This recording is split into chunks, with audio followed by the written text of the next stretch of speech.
Good evening and welcome to Prime Business with me, Emma Davis. Now let's look at our stories. The Electricity Company of Ghana has raised concerns about the value-added tax on electricity. Although ECG and the Northern Electricity Distribution Company, NEDCO, has been directed to implement the tax from 1st January 2024, the company says it is yet to implement it. Speaking on Joy News' PM Express, Managing Director of ECG, Samuel Dubik Mahama, stated that ECG cannot merely respond to the letter from the government, especially when there are bottlenecks in the provision of the law that was passed as far back as 2013.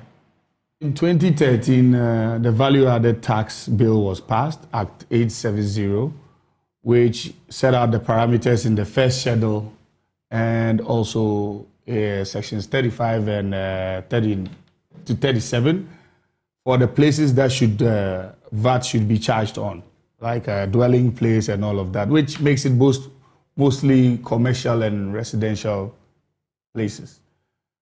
This has been a very thorny issue since 2013, and its implementation has also actually been a headache. If the thing is not being implemented, and there's a paragraph, the last paragraph says you should transfer the revenues collected from the implementation of the VAT on the subject matter as a domestic VAT collection. There are processes that need to be outlined. First of all, one of the biggest challenges that will come up is this. Are we charging the VAT on residential customers? If yes, are they on prepaid meters? Yes. So are you charging on prepaid? Are you charging per the money or the consumption? Because with prepaid, consumption is at the end of the day. Your consumption will be known at the end of the day because you are prepaying for something. So I will only know your consumption after you have consumed. So if I charge you the VAT when you're about to pay, that will not be fair if I'm charging on consumption. But at the end of the day, that means that if I'm to implement it at the end of the day, when you're about to purchase again, you actually have a debt that needs to be settled. So all I'll say is there's a lot of stakeholder engagement that has to go into something like this. Because so I see more of this letter as a letter setting in motion an inquiry into all of this. And this was a clear directive. It's a directive, but if you're given a directive and there are bottlenecks, you don't go implementing a directive that has bottlenecks. Reacting to this development, tax consultant Francis Timoboy says the 15% VAT on electricity is not sustainable. According to him, the delay in the implementation of the tax will not impact revenue generation. Hence, government needs to go back to the drawing board and engage stakeholders for proper implementation of the tax. This is not the first time we are having this. This is not a new law. And so if over the years it has not had any impact on government revenue, is it that this January that this is going to have impact on government revenue? I doubt, and it shouldn't, because look, there are several engagements that we need to do. What is going to be the impact? If we increase it now, is it going to be counterproductive? Already we are aware over 30% of ECG power is lost through commercial or technical losses. If you make the product so expensive, at the end of the day, you think that you are raising revenue, but people are going to steal the power, because they have a way to do that. And ECG must pay the power producers because the power has been produced and you are not getting demand for it. So there's not going to be that demand-supply mismatch. So once you think that you're going to lose revenue, you're going to rather cause more trouble in the power sector. I think we need to go back to see why for our 26 years we've not implemented it, and then we take our time and implement it gradually. For me, I think that the rate of 22% is not, sustainable. We can go for a flat rate, let's say 5%, to make it more affordable.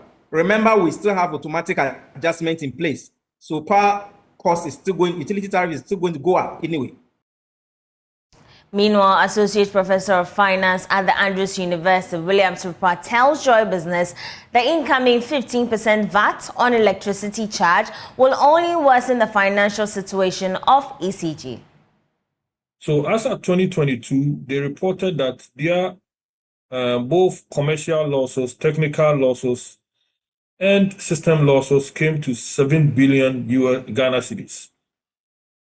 The same figure was reported in September 2023. So we still had some months to end 2023. So I know that by this time, that number had increased. In all of these, the analysis shows that their commercial losses has been increasing. The commercial losses is linked to people not being customers not being able to pay for the usage of electricity, or some stealing of electricity and bad debt.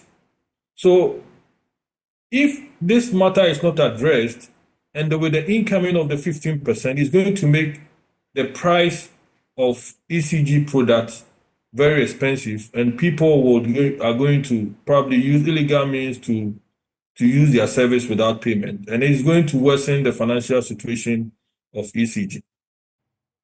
Away from ECG issues, President Akufo-Addo will be commissioning the new 97-kilometer railway line from Tema to Mpakadan by March this year, when the newly acquired trains arrive in the country. According to the Ghana Railway Development Authority, the 2 new coaches will be used purposely as passenger trains to aid movements from Tema to northern parts of the country and to parts of the Volta region. Speaking to Joy Business, Assistant Manager in charge of Corporate Affairs at the Ghana Railway Development Authority, Nana Ama Opoku, said work on the line is completed and ready to use. The Mpakadan rail line, which is a 97-kilometer rail line, is ready to be used, and very soon the President will be commissioning it. But before that, we are expecting some trains from Poland, which will be running on the Mpakadan rail line. And then it has a capacity of 150 to 200, which can, it's a passenger train. Yeah, so it can load up to a number of 150 to 200 people.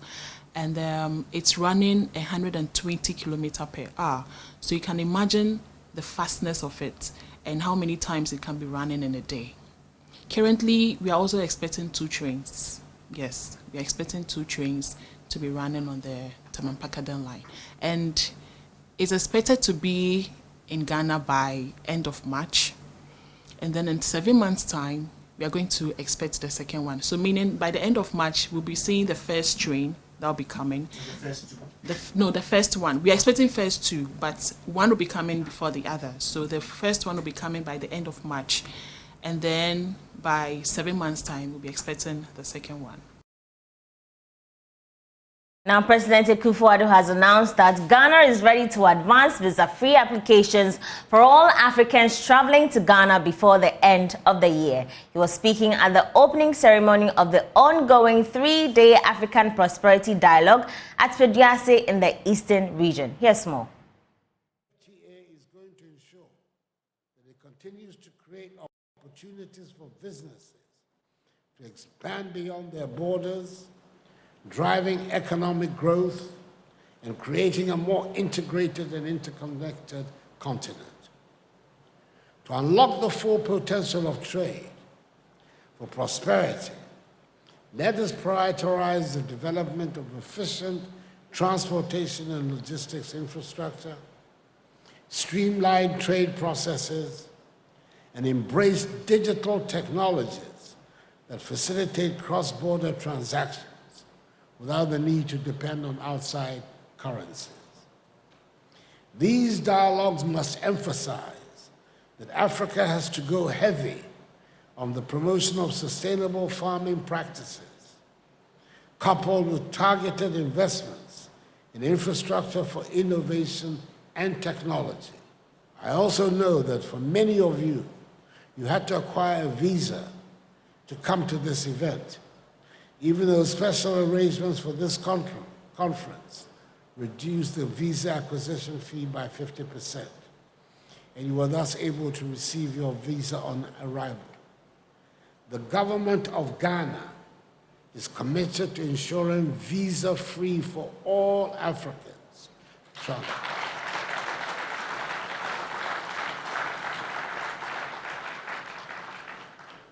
For all Africans traveling to our country, and the process has begun to get the policy implemented this year. Before I go, The $300 million World Bank cash should be transferred to the Bank of Ghana's account in coming weeks. This was after the Washington-based lender approved the disbursement of the fund following Ghana's completion of the first review of the IMF program. Senior economist at the World Bank Group, David L. Malley, says they are working to quickly release the funds to aid Ghana's economic recovery. Operation comes at a critical time for Ghana. As you know, the country is climbing out of a deep macroeconomic crisis that was, precipitated by the shocks that came in 2020 and 2022. And that, played on Ghana's existing structural weaknesses. And this crisis, it led to an unsustainable public debt, inflation over 50%, and pressure on the balance of payment. Something that's really important to stress is that the brunt of the crisis was really borne by the vulnerable segment of the population, by vulnerable and poor Ghanaians who were disproportionately affected. And practically, that means that there were increases in poverty and food insecurity. So this operation, it's important to also say that it is not happening in a void. It's part of a coordinated effort with first and foremost the government of Ghana, the authorities, and the IMF to help Ghana recover from the crisis. One would ask that when would the funds hit government of Ghana's account here in Ghana? So the operation has been approved yesterday by the World Bank Board, and the funds should be transferred in the next couple of weeks. Couple of weeks, so that will be next week or the next, not the exact I don't time. have this level of details, but it should be really soon as we can go through the administrative steps of finalizing everything. One would ask that which areas are these funds expected to be advanced to? So I think it's important to explain the overall aim of this operation, these funds. The loan is in support of the government's efforts to implement key reforms, and those reforms especially that align with the World Bank mission and vision of a world free of poverty on a livable planet. In practice, this operation supports efforts that will aim to restore macro stability in the short term and lay the foundation for sustainable and resilient growth in the medium term. Some examples include strengthening domestic revenue mobilization and address the root cause of the crisis and reduce the fiscal deficit, actions to help safeguard the financial sector stability, to ensure that the banking sector and the rest of the financial sector remain stable. Actions to improve the investment climate. Actions to put the energy sector back on a sure financial and operational footing to ensure that the losses that anchored by the sectors get contained and reduced over time. There are also actions to strengthen social protection architecture, and finally, action to strengthen climate adaptation and mitigation. What mechanisms have you put in place to ensure that these funds are well utilized? Or if I say that I'm going to support the budget programs or to support the recovery of the economy, what mechanisms have you put in place to ensure that they are utilized for what the board approved for? Thank you. So this operation supports, consistent, as I said, it supports a consistent program of reforms, and the disbursement of the funds is based on the effective implementation of these reforms. So these priority areas that I've mentioned before, there is a list of specific reforms that have already been implemented, before these funds get disbursed. In addition, the World Bank ensures that the overall macro fiscal framework is adequate, basically meaning that the budget, and the debts are sustainable or are on a path to sustainability. And finally, we monitor these macro and fiscal policies closely, directly with the government and jointly with the IMF. Government has begun moves to support workers, particularly in the vocational and technical fields, to acquire new skills in green jobs and climate change initiatives. Speaking to Joy Business at a media sensitization and awareness creation event on National Green Job Strategy, Project Coordinator and Deputy Director for Policy Planning at the Ministry of Employment and Labour Relations, Ernest Berko, said this is critical in order not to cause unemployment for the Ghanaian youth. Here's more.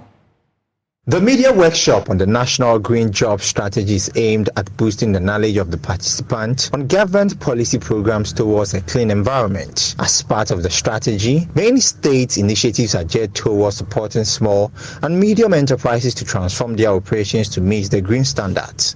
Project Coordinator and Deputy Director for Policy Planning at the Ministry of Employment and Labour Relations, Ernest Berko, told Joy Business that the move towards a green economy is expected to affect certain jobs, hence the need to upskill. In order not to, or to prevent people from getting out of job, we need to ensure that people have acquired the skills that would enable them to take advantage of the green economy. Because the green economy requires that people learn certain things before they can do certain things. So all the skills that we need in order to be able to operate in the green economy, we should ensure that people are learning those skills.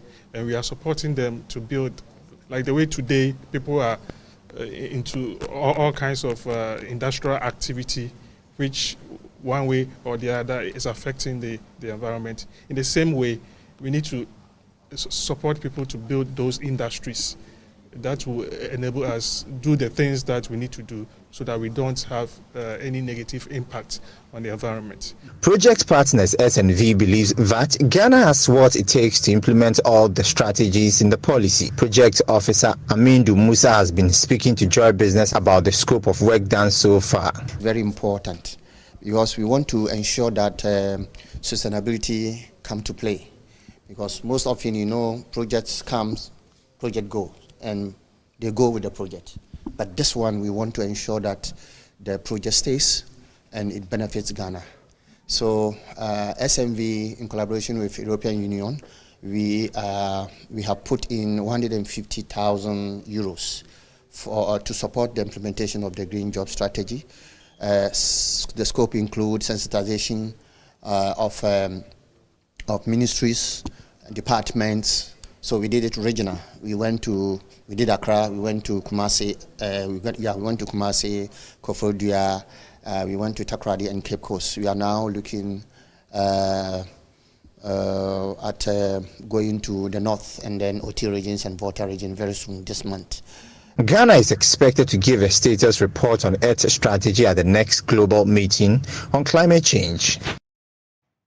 Still with businesses, Executive Chairman and Editor-in-Chief of CRIF Ghana and CRIF Media, Reverend Kennedy Okushon, has advised businesses to factor in other macroeconomic indicators before drafting a budget for the operations. According to him, this is to ensure sustainability. He spoke to Joy Business at the CRIF Customer Awards and Product Exhibition. Always have a plan and stick to your plan. And when the plan is not meeting the desired results, you're not getting the desired outcomes, go back to the drawing board and see what the problems are and draw again. Capital is key to business. To do business, you need money, you need capital. So capital for me, from my perspective, given what I've done the last 38 years, capital is key. You need money, you need capital. Business, not just an entrepreneur, not just for CRIF Ghana Limited. I want to believe there are issues which can be regarded as challenges, but we at CRIF Ghana Limited have always been able to go back to the drawing board whenever we face any challenge and take a look at our strategies and reposition the business. This is what we The quality of teak products exported from Ghana is found to have considerably reduced in recent times, rendering the industry less competitive in its biggest markets. Historically considered a premium teak on the Indian market, the largest importer of Ghana's teak is also crippled with high cost of operation, according to foreign investors in Ghana's teak companies. This was reviewed by a fact-finding trade mission to India and Vietnam and a trend analysis of Ghana timber and wood products exports from 2001 to 2021. There is more in the following report. India and Vietnam are the biggest importers of Ghana's teak and wood products. A joint team of the Forestry Commission and the private sector embarked on a fact-finding trade mission to these countries to examine the performance of Ghana's teak trade and value-added wood products in the markets. A meeting opened a discussion on ways of adding value and revamping the industry with additional domestic and export markets. Mohammed Nuruddin Idrisu is the acting executive director of the Timber Industry Development Division of the Forestry Commission. So in the past, our teak used to have premium price, but now the quality coming up from our forests is not great. The reason being that the Latin America teak is grown from what we call true tissue culture. So it means that it's been genetically modified to grow faster. It is for that reason that our quality has gone a little bit higher, lower. And for that matter, our prices generating in the Indian market is also coming down as compared to the prices from Latin America. Aside that, our cost of production over here is also a bit high, because if you are producing from the natural forest, you're going to leave it for a very, very long time. According to the Research and Statistics Department of TIDD, Ghana is doing 56% to 58% of exports in teak. Research and Statistics Manager at the Forestry Commission, Samuel Maulidu, emphasized the value addition and diversifying export species by promoting lesser-known timber species. As I mentioned, the promotion of the lesser-known timber species, and also the development of more plantations, because now the focus has shifted to plantation timber. The direction of trade is to India, which is dangerous. So we cannot rely on that alone. So we must do more of value addition. But from the comments from the Managing Director of Samatex, Richard Dua Nsenchire, is admonishing the private sector to champion the implementation of the recommendation proposed by the findings. I believe that the private sector should lead these findings and observations and also lead the implementation, because it is all about the private sector. As we know, Ghana Forestry Commission does not export wood. They only facilitate the export of wood products. So I think it's the private sector who has to lead in this whole implementation. Manager of Plantation at the Forestry Commission, Kwame Ejeyi, disclosed the Commission will earmark its revenue for the maintenance of plantation to improve the quality of teak products. And we are doing a lot of restoration programs, but maintenance has been a challenge for us. We have large hectares of plantations that we've established, but there's not been adequate maintenance of some of these plantations. A key recommendation that we made was that as Forestry Commission, we need to earmark some of our revenue for maintenance, exclusively for maintenance of the plantation. And we will do this collaboratively with the private sector. Reporting for Joy News, Clinton. That'll be all for Prime Business tonight with me, Emma Davis. A pleasure serving you, but you can check My Joy online for more business stories. I leave you with international business, but next it's Prime Sports with Razak Musbao.